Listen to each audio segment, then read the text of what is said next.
Capítulo 4. Bruno en la montaña. Y esto no es cuento. Ahora en este espacio y a continuación, me parece oportuno contarles algo. Pero esto que voy a narrarles no es un cuento. Podríamos tildarlo de una historia sentida y por sus características poco habitual. Pero es real. Le pasó a un amigo que, al igual que yo, vive en Mar del Plata. Antes de comenzar con la narración, me gustaría que sepan quién es el personaje central de lo que van a leer y qué significa para mí o qué siento yo por él. Bruno es un joven humanista y siloísta que hoy tiene alrededor de 22 años. Él es amigo de todos, sería muy difícil y hasta diría imposible no quererlo, ya que sentir esto por él hace bien. Es el clásico y característico chico de barrio con calles de tierra, casualmente como un servidor, como quien escribe. Allí, en esas calles, se arremolinaban las ilusiones y se compartían los secretos del futuro con los demás niños. Claro que también se jugaba al fútbol, en las calles y en la canchita del lugar, el campito, que, sin ser una institución, se había institucionalizado en los sentires populares de la gente. En estas tierras o barrios como este que describo, se mantenían vigentes los antiguos juegos: la pelota, las escondidas, el barrilete o la cometa, la bolita o al policía y al ladrón, juegos que fueron pasando de generación en generación. Así se transmitían. Un poco después o un poco antes del horario del colegio, los chicos hacían lo suyo. Las esquinas y los terrenos libres se poblaban de vida y gritos de alegría, a veces de peleas, cosas de niños. Los fines de semana eran un estado de alegría permanente, claro que hasta el domingo a la tarde, cuando surgía la nostalgia de la pérdida de ese estado, ya que el lunes comenzaba otra historia, como todo lunes. Los encuentros con la familia, siempre numerosos, abuelos y abuelas, tíos y primos y siempre amigos. En un lugar así se crió Bruno, en un lugar en donde todo el mundo prácticamente se conocía y se saludaba. Allí se sabía todo, lo de unos y lo de otros. Era muy difícil mantener cosas ocultas o escondidas, ya que todo era perceptual. Todo se sabía tarde o temprano. A qué se dedicaba uno u otro, quién era buena persona y quién no, todo era muy visible ya que estaban expuestos. Esto sucedía en todos los barrios similares. Un día recuerdo haber hecho una visita a la casa de Bruno. Era pequeñito. Fui bien acompañado por mis hijos Julieta y Fernando. También eran pequeños. Era el cumpleaños del anfitrión. Estuvo muy divertido ya que nos reímos, cantamos y tocamos la guitarra. Estuvo muy bueno. Todos muy felices. Había otros niños. Recuerdo a Tabito. Para mí el cabezón, siempre con cariño y respetuosamente. Claro que grandes también había. Hablando de mayores, les comento que el medio inmediato directo del responsable de la historia sentida que les contaré era condicionante. ¿Por qué digo esto? Porque generaba condición. Él estaba rodeado de buena gente y casualmente los más próximos eran y son siloístas. Pero claro que él, de pequeño, no sabía lo que era ser o tener esta condición de siloísta. Lo que sí sabía era lo que hacían sus mayores, porque los veía y acompañaba. Se podría decir con una apreciación cierta que los mayores de Bruno eran y son militantes sociales. Igual esto no definiría plenamente lo que hacían, eran y son ellos. La definición humanista y siloísta son más completas, ya que trabajan por una transformación social y personal en forma simultánea. Transformo y me transformo, sin dejar de lado el contacto con lo profundo, con lo mejor de uno, con el Dios interno de cada uno, ahí, en cada templo interno. Él, de pequeño, veía reuniones de organización de actividades, que el roperito comunitario, que la rifa para hacer el viaje, que hacer la revista o el programa de radio y más. Mucho, pero mucho más. Sobre todo, esa disposición casi santa hacia la gente, la disponibilidad hacia los demás. Así comenzó a tener gusto por estar con las personas, a ser coherente y querer a la gente. Ahora entenderán por qué digo que su medio fue condicionante. Los grandes en aquel momento le mostraron una opción distinta a otras que se veían en el barrio y en las calles de su ciudad, porque las hubo y las hay. El compromiso con el mundo social, con su entorno y con uno mismo. Bruno eligió un camino como todos lo hemos hecho en algún momento de la vida. Todos elegimos. La decisión siempre fue y es nuestra. Independientemente de cuál fuera el paisaje en el que crecimos, es indudable que la influencia de los demás operó sobre nosotros, pero la decisión siempre fue nuestra. Esto también es ser humano. Creo que de alguna manera les vestí el paisaje que lo acunó, diré a partir de este momento a nuestro amigo, los involucro en mi sentir. Hablé de algunos de sus atributos intangibles. Por último, y antes de transmitirle su experiencia, hablaré sobre sus rasgos. El amigo está grande, mide alrededor de 1,80 m, es flaco y largo, parece un monolito, cabello medio rizado, de color castaño, ojos marrones. Aquí me detengo. Adivinen la particularidad de sus ojos. Son ojitos que... Y la sonrisa que le sale del corazón transmite muchas cosas. Cuando le comenté mi idea de narrar su historia, se puso muy contento. Le pareció más que bueno hacerla pública, casi una necesidad. Así es para mí entonces el responsable de los momentos tan intensos que trataré de transmitirles a continuación. La experiencia de Bruno en la montaña. Y esto no es cuento. A mediados del mes de marzo del 2008, hace muy poco, recibí un llamado a mi teléfono celular. Era él. Me dijo que tenía deseos de que nos encontremos. Y así lo hicimos. Dijo que mientras nos tomáramos un café, me contaría sobre su viaje a la montaña. Para nosotros decir esto es decir que estuvo en la provincia de Mendoza, en Punta de Vacas y en la cordillera de los Andes. ¿Qué les parece? Le dije inmediatamente que sí. Ustedes ya saben lo que siento por él. Y además venía de un lugar que conozco, que quiero y que siempre tengo presente en mí. El Parque Punta de Vacas. Este es nuestro parque histórico. Acordamos un día y hora. Puntualmente nos encontramos y nos dimos un fuerte abrazo. Así pasó una hora, un café, otra hora, otro café. Fueron 3 horas y media las que consumimos juntos sin darnos cuenta. Me contó todo, pero todo. Nuestras miradas se conectaron más de una vez. Teníamos la misma sintonía. Nuestros pechos estaban abiertos de emoción.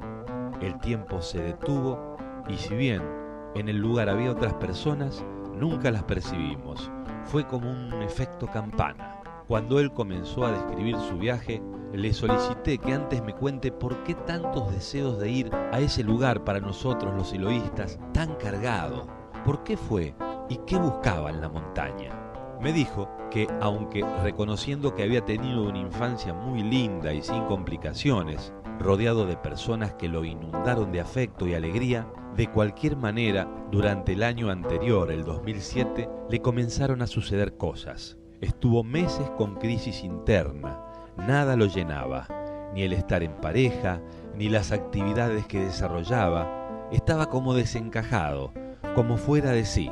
Reconocía en él un desagradable sentimiento de posesión y cierto autoritarismo. También se planteaba el tema de que había venido a este mundo con una misión.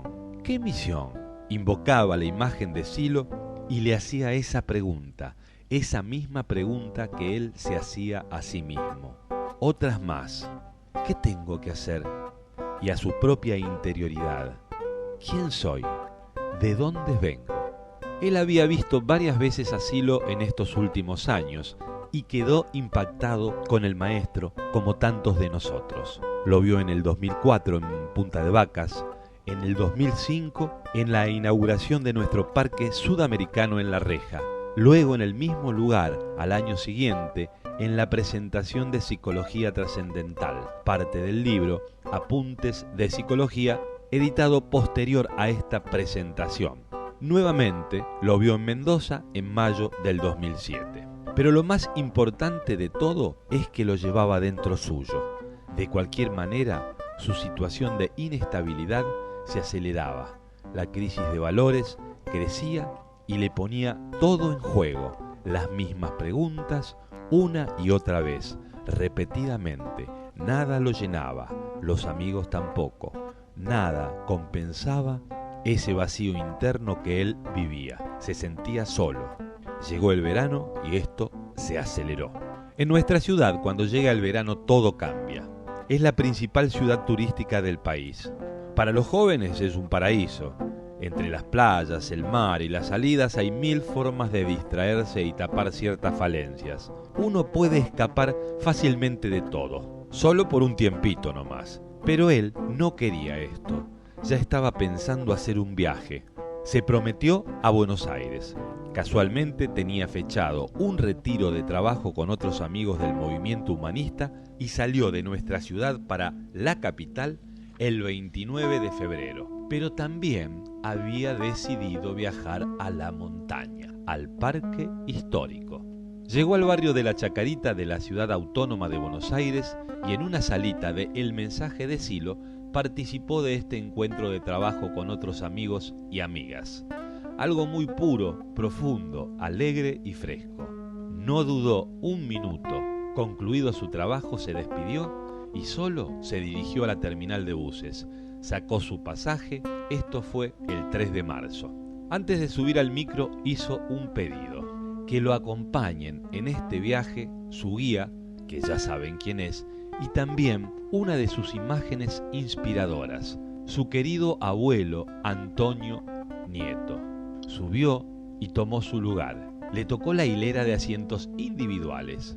La otra, a su costado, era doble. Antes de continuar con la narración de este viaje, tengo que contarles algo sobre la relación de nuestro amigo común y su queridísima imagen inspiradora, su abuelo. Según Brunito, él era el nieto preferido de Antonio. Tenían una relación muy afectuosa y profunda. Había mucha comunicación, casi sin tener que hablar. Cuando me manifestaba esto, indudablemente me sentí parte, ya que personalmente tuve y tengo una experiencia idéntica con mi abuela, que como Antonio ya dejó el mundo de lo tangible. El abuelo estaba enfermo y siempre quería que Bruno lo cuidara y esté con él, ya que era el único que no le hacía doler cuando había que moverlo o trasladarlo. Un día empeoró y hubo que internarlo en un hospital. Lo visitaban sus hijos, entre ellos Daniel, el padre de nuestro amigo, y nuestro amigo también. Bruno estuvo 1 semana y media sin visitarlo, sin llegarse al hospital, hasta que un día dijo, ahora voy, y fue. Eran las 7 p.m. y lo estaba cuidando su papá. Este esperaba a su hermana para que lo releve en su turno. Bruno le pidió pasar a verlo y casi enojado Daniel le dijo que no, porque estaba en una sala en donde no se permitían las visitas. Su hijo insistía y no había forma. Llega justo la tía de Bruno y su papá se despide. Insiste el amigo en pasar a ver su abuelo y su tía le dijo, sí, pasá, anda a verlo. Él sentía que tenía que verlo, no porque creyera que su muerte fuera inmediata, pero intuía que tenía que verlo. Él creía de cualquier manera que pronto, quizá en unos días o en un mes, este ser tan querido para él se despediría de este mundo. Entró a la sala en donde estaba internado, se arrimó y muy cerca comenzó a hablarle en voz baja al oído. Antonio estaba prácticamente en coma, ojos cerrados, con respirador y respiración agitada. De cualquier manera, Bruno le habló. Le dijo, hola viejo, ¿cómo estás? Acá estoy. Soy yo, Bruno. Vine a saludarte. No te preocupes, viejo. Vas a estar bien. Como única respuesta del abuelo fue su respiración más agitada. Bruno tenía la plena certeza de que él lo escuchaba o lo entendía. Nuestro amigo se arrimó más y le dio un beso en la pelada. Textuales palabras de Bruno sobre la cabeza calva de su abuelo. En ese mismo momento, y sin abrir los ojos, a Antonio se le cayó una sola lágrima. Esta fue la manifestación de una emoción compartida. Nuestro amigo se retiró y a las 2 o 3 horas, estando él en un cibercafé, recibe un llamado informándolo que su abuelo había dejado este mundo. Para Bruno, Antonio es uno de esos seres que no están en este tiempo y este espacio, pero con quien hoy está más conectado que cuando ocupaba este tiempo y este espacio. Me resulta difícil no emocionarme con estas vivencias. Entonces, para volver a ponernos en tema, estamos nuevamente en la terminal de buses de Retiro, Bruno evocando a Silo, su guía, y a su abuelo, más que decirles, les preguntó: ¿me acompañan en este viaje? Los invito a los dos. Nos vamos dando cuenta qué tan importante era la decisión de llegar a Punta de Vacas para el entrañable personaje de esta historia real. A las 7 p.m. sale el bus de la estación terminal con horario de arribo a la ciudad capital de Mendoza a las 10 a.m. del día siguiente.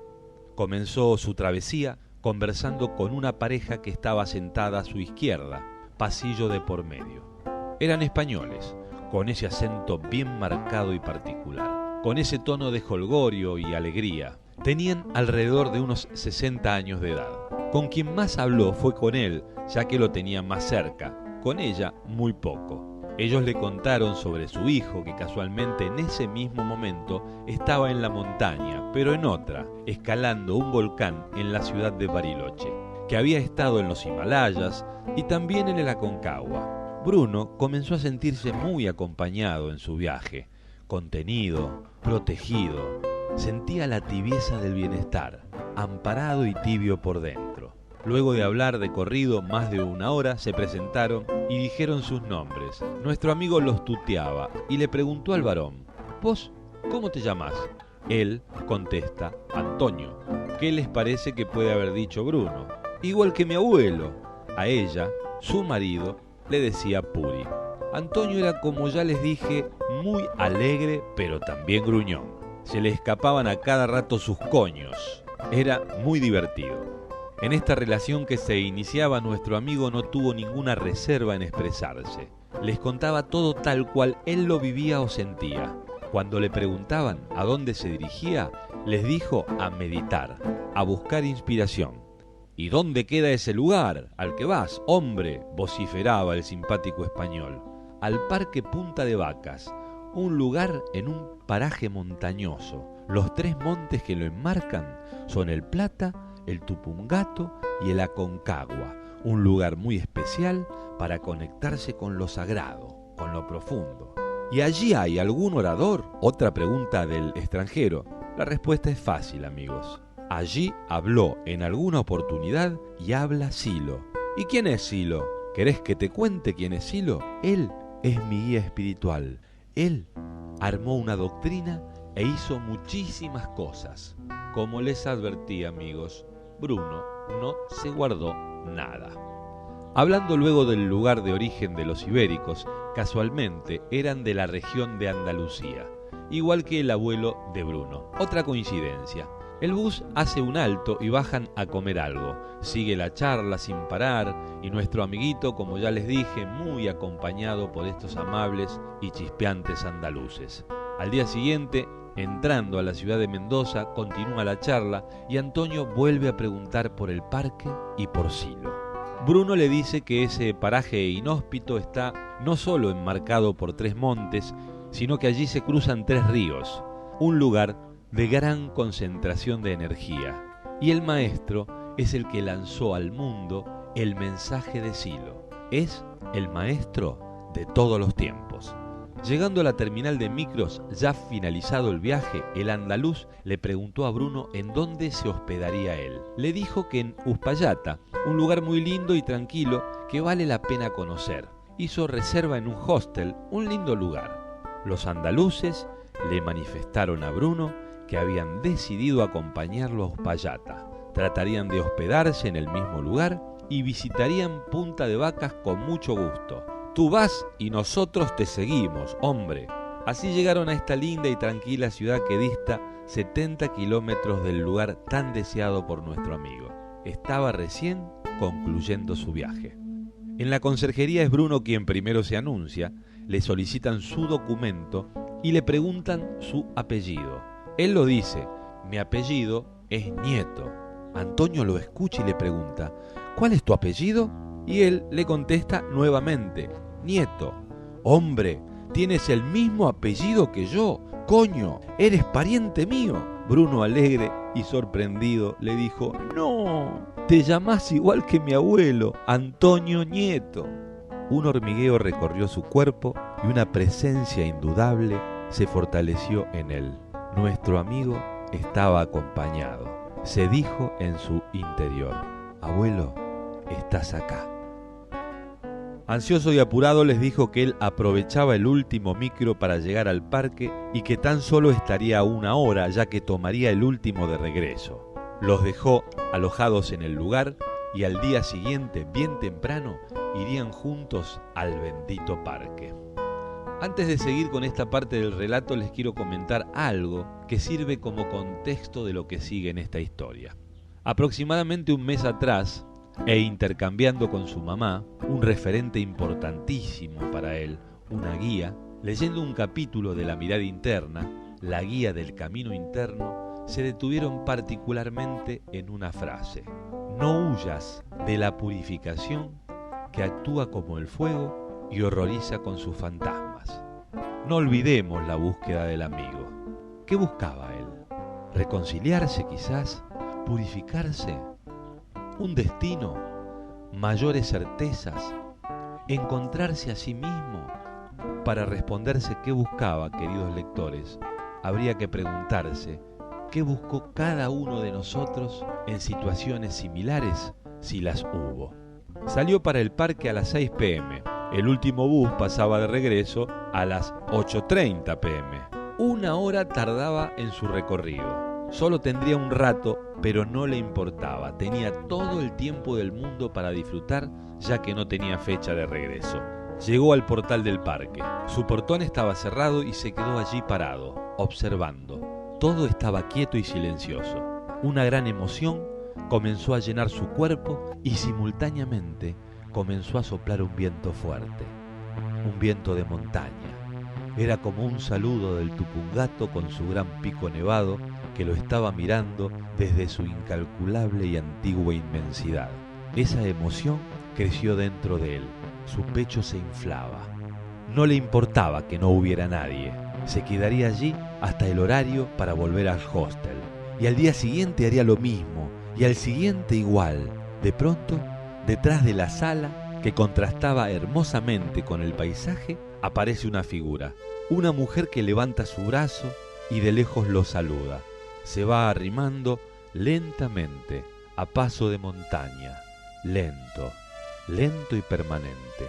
No puede abrir el portón, ya que no llevaba consigo el control remoto, y le dice que pase por el alambrado. Se presentan y lo invita a entrar al parque. Le dijo a Bruno: vamos hasta la fuente, que allí está Marta. Nuestro amigo, muy alegre, mirando todo a su alrededor, las cabañas, la sala multiuso, la casita, la plaza de las estelas, el monte sacro y arriba su mirador. Él miraba todo.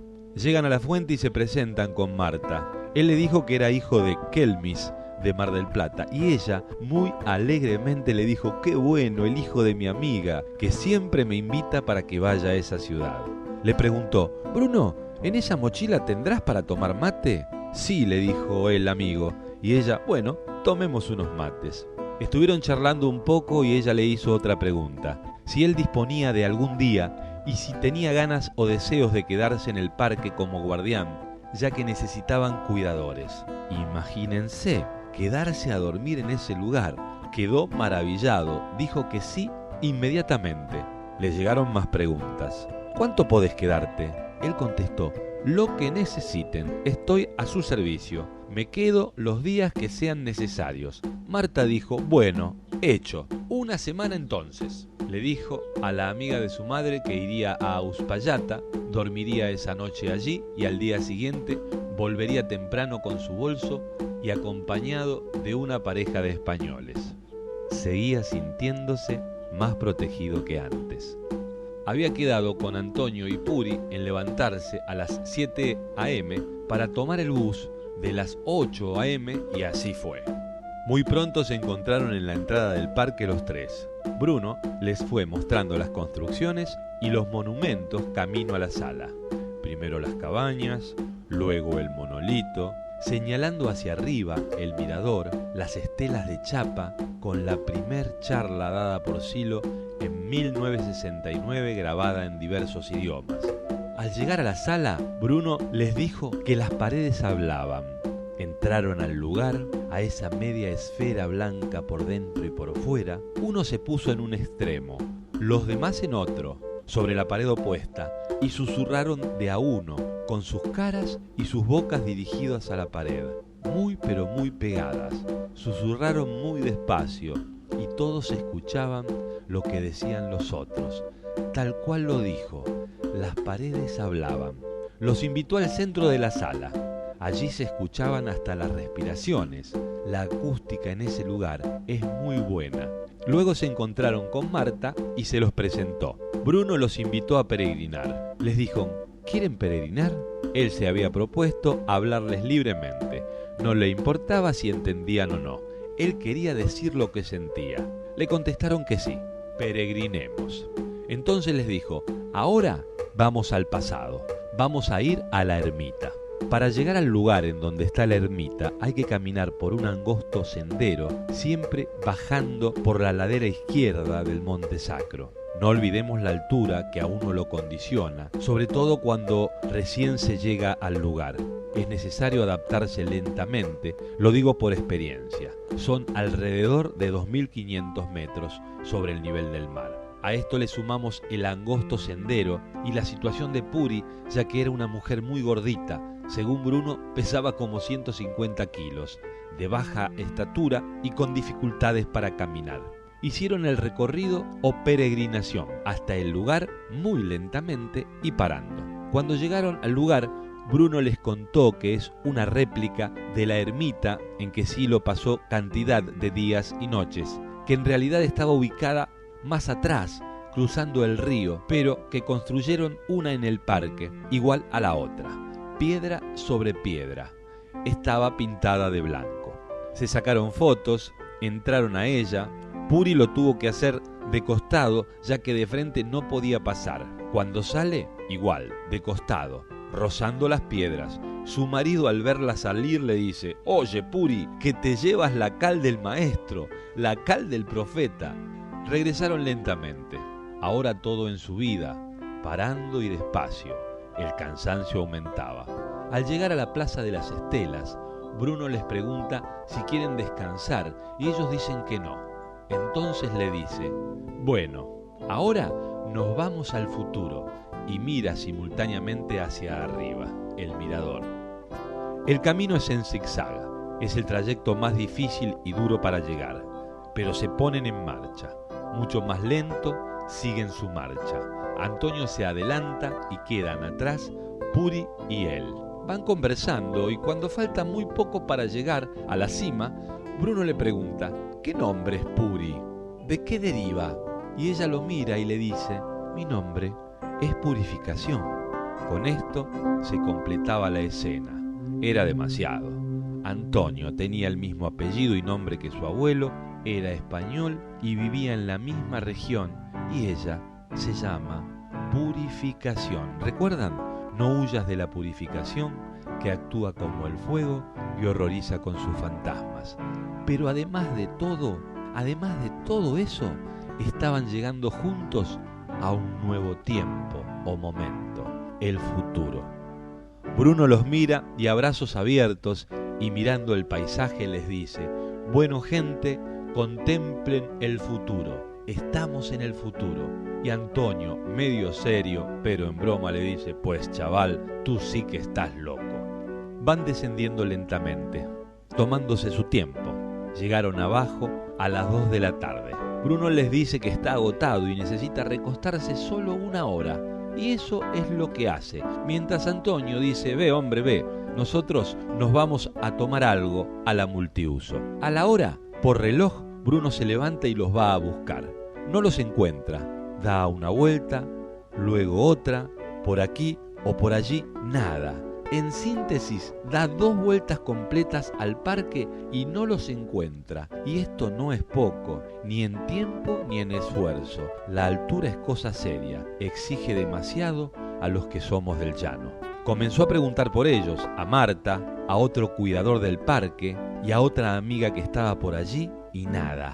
Nadie los había visto irse. Además, necesitaban que alguien les abra el portón, ya que es electrónico su mecanismo. Por el alambrado rodeado de piedras es imposible que ella se haya ido. Esto es por su situación física. Además, alguien los hubiera visto sobre la ruta. En estos lugares se ve desde muy lejos. Apurados no estaban, ya que faltaban unas 2 horas para que pase el último bus. Nada. Para Bruno se esfumaron, ya que nadie supo nada. Nunca más los vio. Él se quedó a partir de ese momento 7 días más en el lugar y todavía no volvió a verlos. Ellos habían llegado a apreciarlo a Bruno y ni siquiera se despidieron y no volvieron más. Muy extraño, no habitual. Les transmito textuales palabras de Bruno. Para mí desaparecieron, hicieron lo que tenían que hacer conmigo y yo con ellos. Desaparecieron. Al comentar esta particularidad de su aventura a su mamá después de su regreso y ella a unas amigas, una de estas le dijo a Kelmis: eran ángeles. Así comenzó el primer día en el parque, luego la primera noche, luego la segunda. Lo trataban muy bien, había mucha comida y buena, Marta lo cuidaba, pero Bruno se enrarecía más y comenzó a tener ciertos temores, dudas y hasta alucinaciones casi. Se le manifestaban cosas, experiencias. Imagino que estar allí solo es como estar en el espacio para un cosmonauta. No solo existe la gran inmensidad, sino lo que uno lleva y tiene adentro. Las creencias, las necesidades, la finitud y la inmortalidad. Las certezas y los temores, y el sueño eterno que anida en cada ser. No creo equivocarme en lo que me imagino. Seguro que se manifiesta mucho más que esto que expreso. En el tercer día de su estadía en el lugar, ya podríamos decir la tercera noche, Marta lo llama para comer, pero primero se dirigen al centro de estudios, del cual no les hablé. Esta era otra construcción muy particular por su diseño, ubicada en la ladera izquierda del Monte Sacro, pero en otro plano, sobre el sendero que lleva a la ermita. Tal como su nombre lo indica, este es un lugar para estudiar y para retiros de trabajo. Marta llegó primero al lugar y lo llamó al móvil para que vaya a cenar. Las distancias son tan grandes que la mejor solución es llamarse a celulares. En el centro de estudios se encontraban 5 amigos. Estos y unos cuantos amigos más se habían reunido con Silo unos días atrás, inaugurando este ámbito único para nosotros en todo el mundo. Se habían quedado seguramente para estudiar o cerrar algunos temas. En particular, de todos ellos, les llamó la atención uno. No por su seña física, sino por el contacto que hubo en sus miradas y por una sintonía o frecuencia particular. Hugo. Todos ya habían cenado y estaban de sobremesa. Le tocó el turno de alimentarse a nuestro amigo. Se habían cruzado en su primer día allí y se saludaron. Las primeras palabras de Hugo hacia él fueron: que disfrutes de esta experiencia. Como ya les adelanté más arriba, a Bruno le venían pasando cosas, sobre todo por las noches. Expresé sobre sus temores o miedos, ruidos, voces, el viento y el ruido de las piedras en este paisaje y la imaginación del amigo exacerbaban sus sentires, sus sensaciones, la soledad ante el paisaje, su paisaje. Antes de ir al centro de estudios le había hecho un llamado a su mamá.